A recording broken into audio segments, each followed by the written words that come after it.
Let's continue.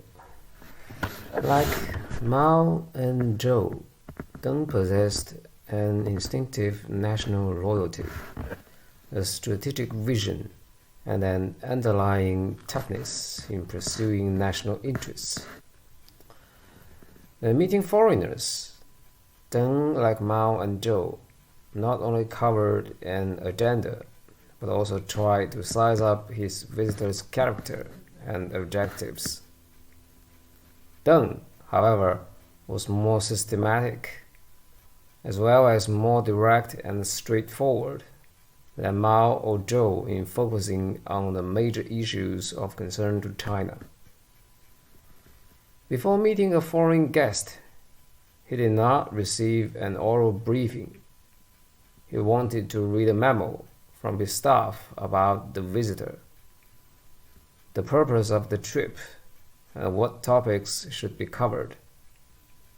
As with Mao and Zhou, the foreign visitors often met a Chinese diplomat first, and the diplomat could pass to Deng a memo about the visitors' concerns before Deng met them.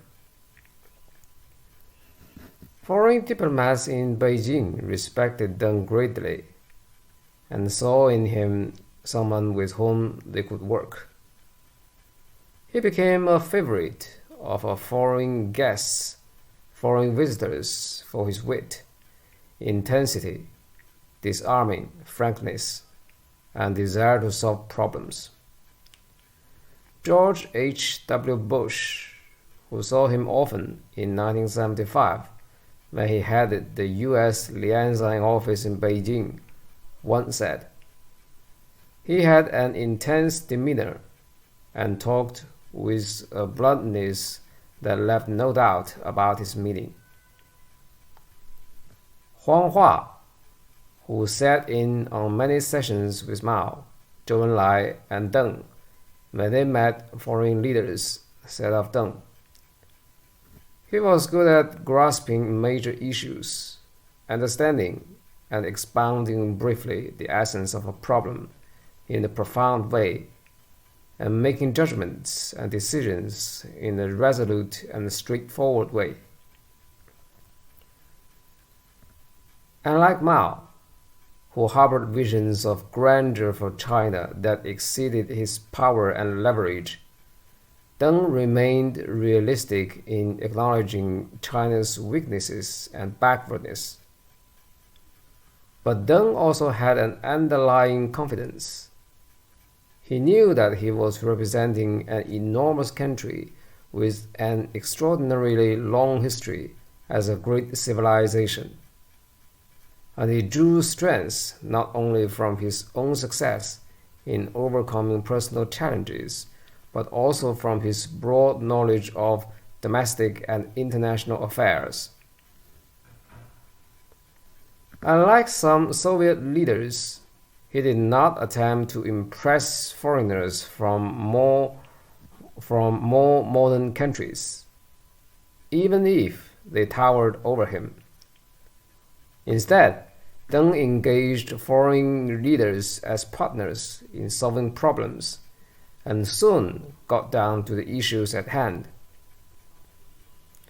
Lacking any psychological hand-ups, he could firmly resist without becoming defensive or nasty any foreign pressures that he judged were not in keeping with China's interests.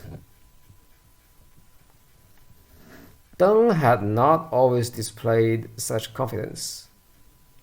When he first visited New York in 1974 to speak to the United Nations, Deng sounded cautious and uncomfortably formal, for he knew that his staff could report back to Mao what he said and did.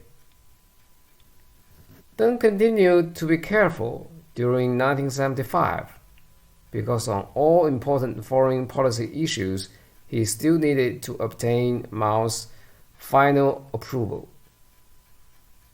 As even Deng acknowledged, Zhou Enlai's knowledge and experience far surpassed his own. After Mao and Zhou died, however, Deng could negotiate with foreign leaders without worrying about the views of others. When he returned to take charge of foreign affairs in mid-1977, Deng continued the policies he had been carrying out in 1975. But foreign officials who met Deng after July 1977 found him more spontaneous and confident, more willing to express his opinions on a broad range of foreign policy issues. From July 1977 until late 1979, in his conversations with foreign leaders, Deng spoke respectively of Chairman Hua. But from the time Deng returned in 1977, these foreign guests harbored no doubts that Deng was the one in charge of foreign policy. He functioned not only as China's negotiator, but also as its grand strategist.